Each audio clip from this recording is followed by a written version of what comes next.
What if I told you that right now, today, someone close to you is planning to lie to your face? Pretty wild, right? Well, welcome to this explainer. Today, we are completely flipping the script on deception. We're going to dive deep, like FBI deep, into professional techniques to reveal exactly how you can catch a liar before they even finish their sentence. Okay, let's just dive right into this. Take a look at this staggering number, 200. Yeah, that is the number of times everyday people might lie to us in a single day, usually without us even realizing it. And we're not just talking about master criminals here. We're talking about, your best friend lying about their weekend, a family member fibbing about who ate the last slice of pizza, or your boss making up some reason for why a project was delayed. If you can't spot these everyday deceptions, well, you're basically navigating a world of fake stories completely blind. To give you the upper hand, here is our detective's playbook. First up, the FBI agent mindset.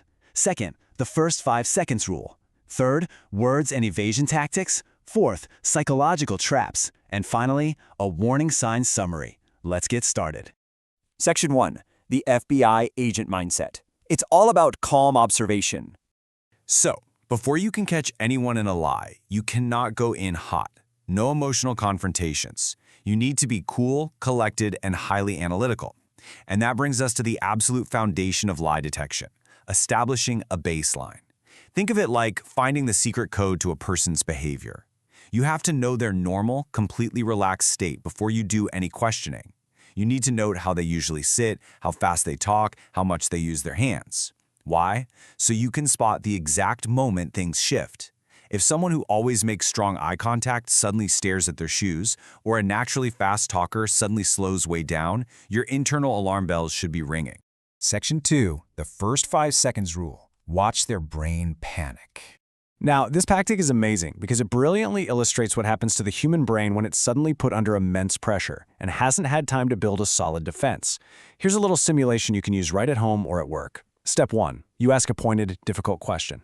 Step 2, you just sit back and watch them like a hawk in total silence for exactly 5 seconds. Not 4, not 6, exactly 5. Why? Because in those first 5 seconds, their brain is scrambling in an absolute panic to invent a good lie, but their body just hasn't caught up yet. Their physical reactions will leak the truth even if their mouth doesn't. So during that 5-second window, what exactly should you look for? Well, you're watching for rising stress indicators, like suddenly touching their face or rubbing their neck. You're looking for signs of avoiding the truth, like suddenly darting their eyes away from yours. And you're listening for the psychological pressure leaking out through voice changes. Maybe their pitch goes up or they suddenly clear their throat. But hey, remember, one single sign means nothing. They could literally just have an itchy nose. But if you spot 2 or more of these changes at the same time in those first 5 seconds, yeah, you've likely just caught them. Section 3. Words and evasion.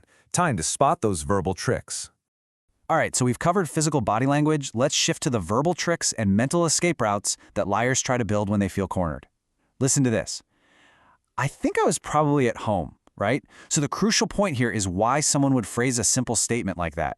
When people are lying, they are terrified of getting trapped in a firm, undeniable lie. So they unconsciously use weak, unconfident, wishy-washy words like maybe, I think, probably, or I guess. It gives them a built-in escape route. If you challenge them later, they can just say, well, I only said I thought I was there. You've got to pay close attention to these weak words, especially when they're discussing something supposedly important. Then we have the evasion tactic known as the topic swipe. Imagine you're getting really close to the truth about a missed deadline at work, and suddenly your coworker says, "Oh, hey, did you see that funny video the boss sent out?" Spoiler alert, the video isn't even that funny. They are just panicking.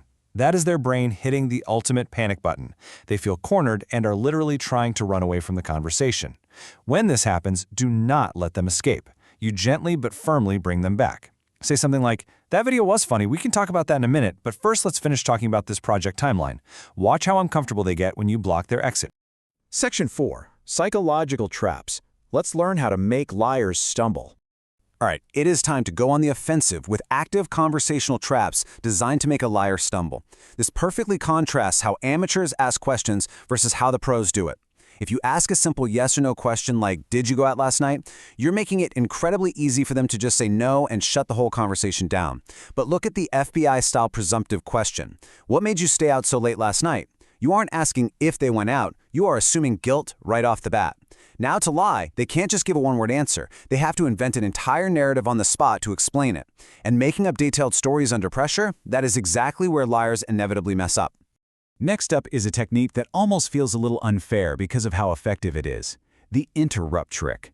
When a liar is in the middle of telling you their fabricated story, abruptly interrupt them with a random question about an event that happened before their story began. For example, if they're explaining a trip to the store, suddenly ask, "Wait, what were you doing right before you decided to leave the house?" Listen, lying takes a massive amount of cognitive load. By interrupting them, you force their brain to juggle maintaining their fake narrative while simultaneously processing your new, unexpected question. This often leads to a complete mental crash where they just get entirely confused. Here is another brilliant trap: the fake detail trap. You casually slip a completely false detail into the conversation to see if they bite. Let's say you're talking about a Tuesday, and you say, "Well, since you said it was raining heavily that day," even though you know for a fact it was perfectly sunny.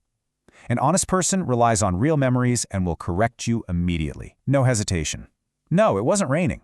But a liar, they are so afraid of raising suspicion or rocking the boat that they will often blindly agree with your fake detail just to play along and seem cooperative. And we absolutely can't forget the sheer genius of the double-check trap.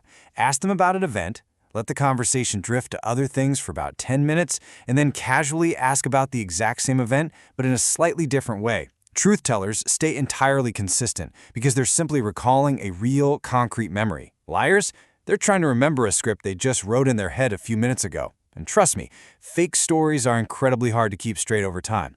If they're lying, they will almost always contradict themselves. Section 5. Warning Signs Summary. Let's build your mental checklist.